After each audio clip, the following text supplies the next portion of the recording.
Hello and welcome to WION World is One. I am Ghadi Francis and this is the West Asia Post, our weekly show where we bring you all the latest updates and stories from the world's most volatile region. Well, after 10 months and several rounds of negotiations, Iran and world powers are back in Vienna to try to salvage the 2015 nuclear deal. Now, the fate of the deal will affect the region and beyond, even as both sides try to navigate various thorny issues. We bring you the story. 10 rounds of talks, countless negotiations, allegations, counter-allegations, threats of attacks. The Iran nuclear deal has seen a lot, but countries in Vienna are still scrambling to save it. This time the talks have entered a critical stage, but a number of issues remain unresolved. 1. Sanctions. Iran wants all its sanctions lifted before it returns to the deal. The US, on the other hand, is refusing to budge. The maximum pressure sanctions have crippled Iran's economy. While Washington has suggested a waiver recently, a complete lifting of sanctions will be hard to justify, especially those imposed over human rights and terrorism. 2. Face-to-face talks. Washington wants to have direct talks with Tehran, but Iran has refused to return to the table. Instead, negotiations are happening via intermediaries, other world powers who are scrambling to revive the JCPOA. And 3. The fate of dual nationals. 4 Iranian Americans are imprisoned in Tehran. The United States believes that Tehran is using them to strengthen its hand in the negotiations. While both sides have said this issue is separate, it is unlikely that both sides will return to the nuclear deal without the release of prisoners. What is needed to reach an agreement in Vienna is a realistic view of the talks. For both sides, keeping the window of diplomacy open is the best option. So that's where things stand now. America and Iran want to seal the deal. There is a need to salvage the historic JCPOA. But it's rarely as easy with the baggage of decades-old mistrust and hatred. West Asia Bureau, WION World is One. Don't go anywhere. We're going to Yemen, Palestine, Qatar, and the Islamic State. But first, let's take a look at what else is making the headlines across West Asia. Iraq's parliament has indefinitely postponed a scheduled vote for the republic's president after most major political blocs boycotted the session. The sweeping no-show deepens a political crisis in the war-scarred nation. At least 12 people were injured by shrapnel after Saudi air defenses intercepted and destroyed a drone close to the kingdom's southern border with Yemen. US President speaks to Saudi King Salman, reaffirming the historic and strategic partnership between the two countries and pledging US support against Houthi attacks. Turkish healthcare workers went on strike in Istanbul to demand better pay and improved working conditions. Similar protests by members of the Turkish Medical Association took place across the nation.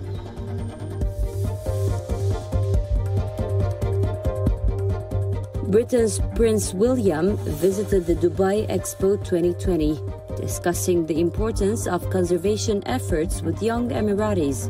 The visit marks a significant milestone in relations between the UK and the UAE. The death of the Islamic State leader is being cast as a major milestone against terrorism in the region. But the devil remains in the details. Qurayshi is no Baghdadi, and the caliphate have changed over the years.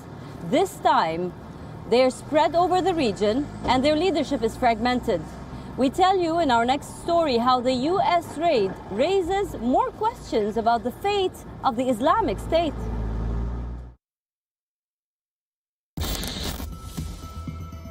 In 2008, he was known as prisoner M06010801. A model prisoner, said to be cooperative and unusually chatty. In an American detention camp in Iraq, he betrayed his comrades in Al-Qaeda, even giving up the details about leaders and their whereabouts. Years later, he would go on to become famous under a different name, Abu Ibrahim al-Hashimi al-Qurayshi, the leader of the Islamic State.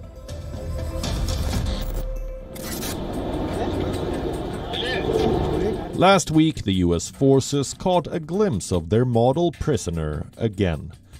This time, before he blew himself up during a US raid in Syria. Operating on my orders, the United States military forces successfully moved a major terrorist threat to the world, the global leader of ISIS, known as Haji Abdullah. The Islamic State has lost its leader once again.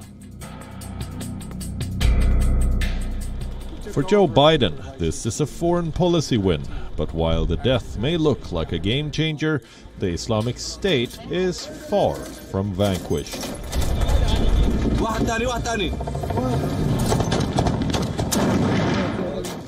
The CENTCOM theater is also burdened by civil war and humanitarian crisis. The area is home to 9 of the top 10 most dangerous violent extremist organizations, including Al-Qaeda and ISIS, which are both reconstituting.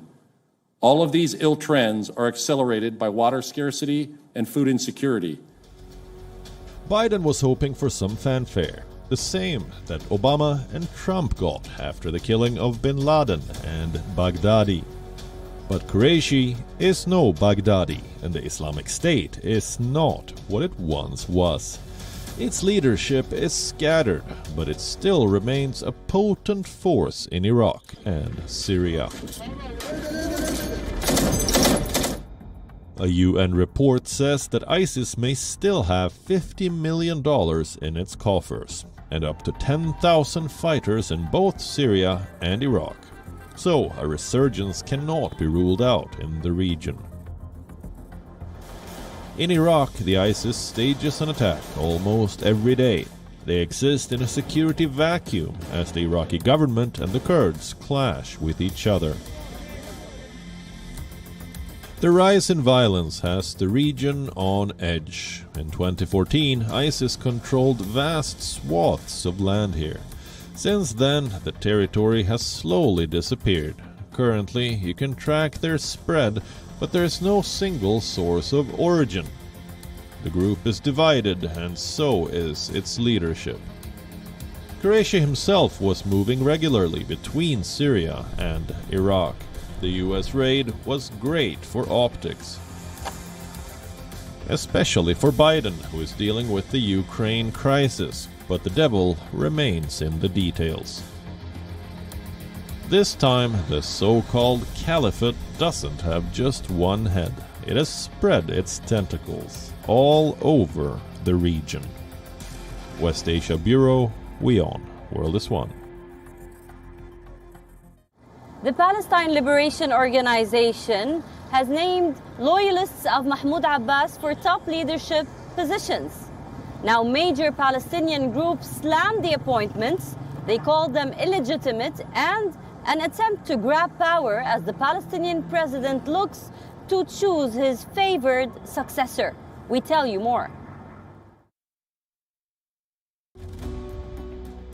For decades, Palestinian politics was dominated by this man, Yasser Arafat. The Palestinian struggle was synonymous with him. Until he was alive, there was unity in the movement. But in 2004, Yasser Arafat died, and with his death, factionalism crept in.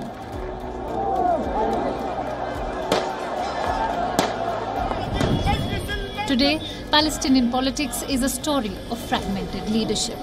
In the West Bank, the Fatah party, founded by Arafat, calls the shots. In Gaza, it is the Hamas. Palestinian politics has been in gridlock. Since Hamas gained parliamentary majority in 2006, elections have been suspended here since then. It has been a decade and a half since their last vote, and there is no sight for new polls here. In focus is one man, Mahmoud Abbas. He is the president of the State of Palestine and the chairman of the Palestinian Liberation Organization. The PLO was created in 1964 with just one goal: to liberate Palestine. Even today, it acts as the representative of the Palestinian people at the United Nations.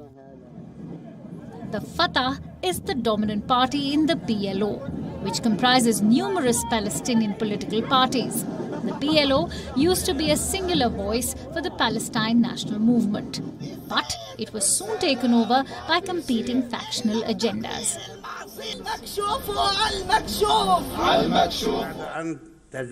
Abbas has been accused of maintaining a tight grip over the PLO and the Palestinian Authority, which controls parts of the West Bank. Palestinians have not been to the ballot box for 16 years. Their aspirations for a two-state solution are strongly rejected.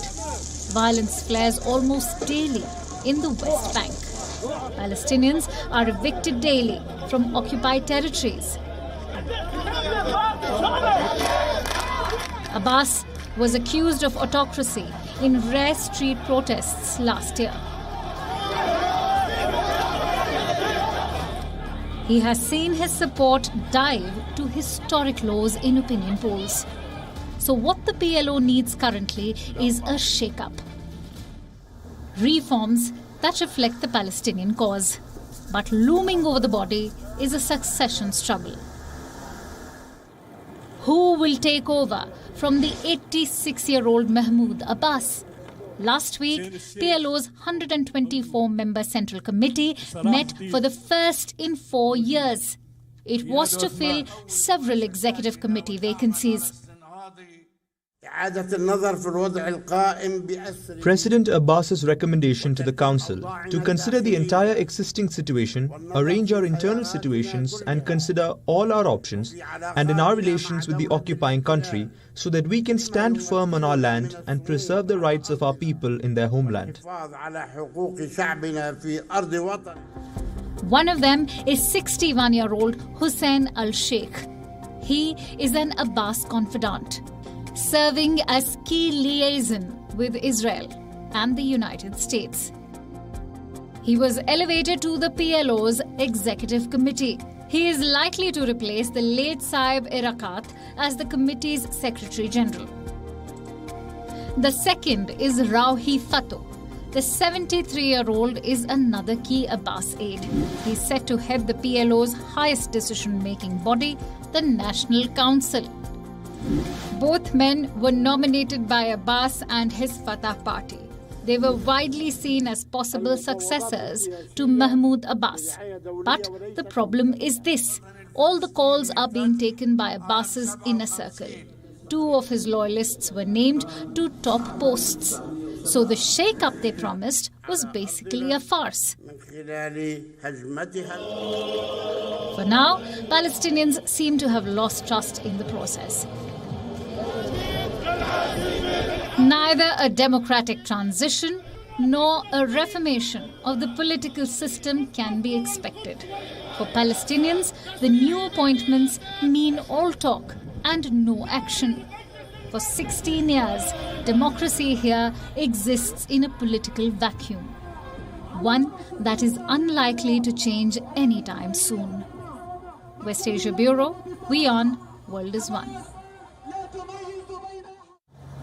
In Qatar, it is illegal to be publicly intoxicated. But as the Gulf nation gears up to host football's biggest festival, Will Qatar relax its country's rules on alcohol for fans? Now, sources say that Qatari officials are weighing whether to relax the country's ban amid pressure from FIFA. Currently, Doha only plans to make alcohol available in fan zones. We tell you more.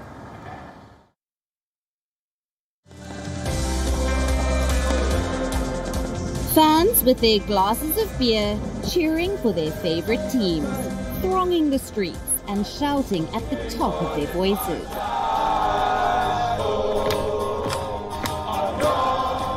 This is a common sight at the FIFA World Cup, football's biggest festival.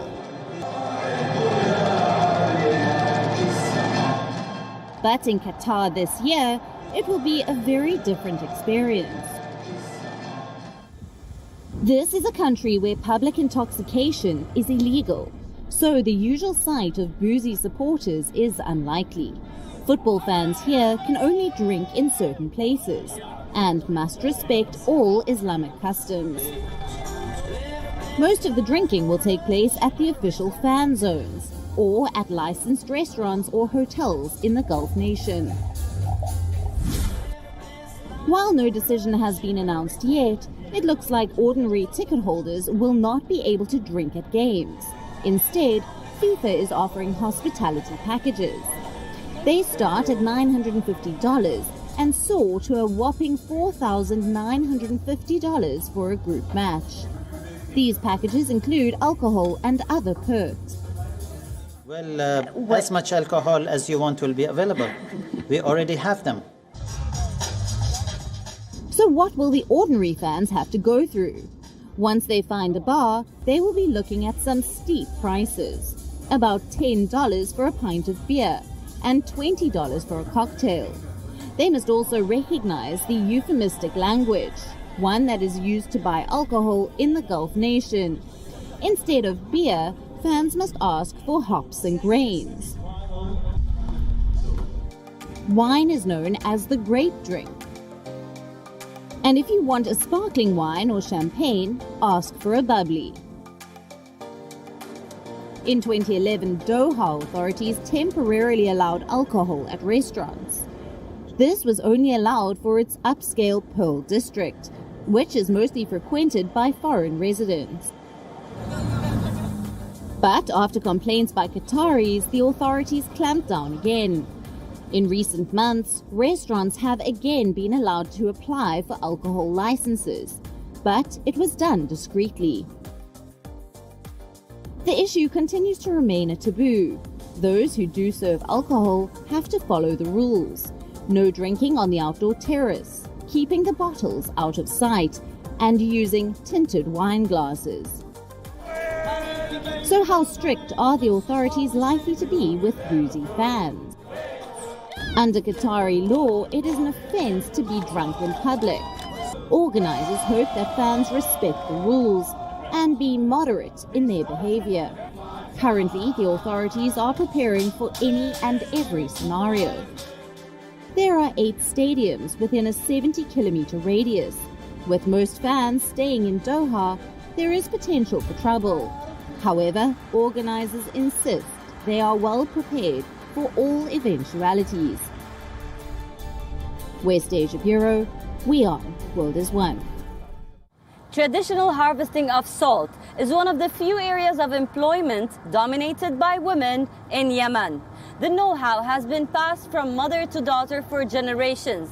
Now, as the country is ravaged with war, this industry is serving as an economic lifeline.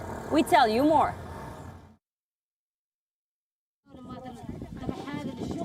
These women are working bare feet in their mud-spattered abaya robes, scooping up handfuls of white crystals from coastal pools.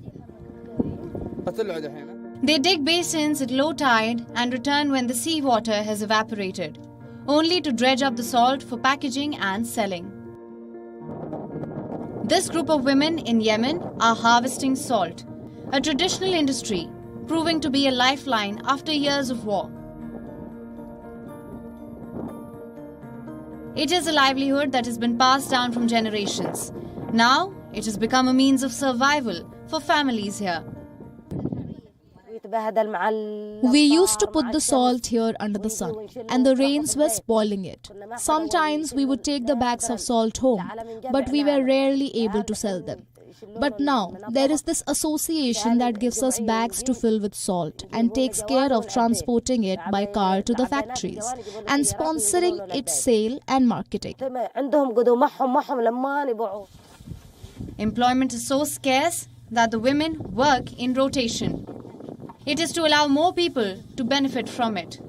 The women are divided into two groups, each working for 15 days while the others rest.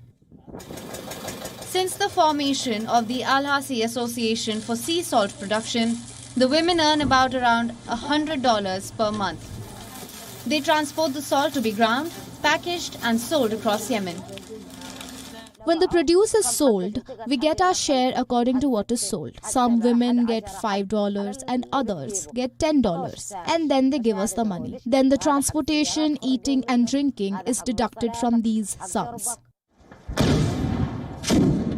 Yemen has been embroiled in a civil war since 2014. The conflict has killed thousands of people, leaving millions displaced and on the brink of a famine. According to the UN, this is the world's worst humanitarian catastrophe. With the loss of male breadwinners, the conflict has added to their difficulties. So these women aren't giving up. They are scraping a living here, becoming the only source of income for their families. West Asia Bureau, WION, World is One. West Asia is not without its share of culture, beauty and oddities. In our next segment, Curiosities, we bring you some heartwarming stories from the region.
That's all we have for you on this episode of the West Asia Post.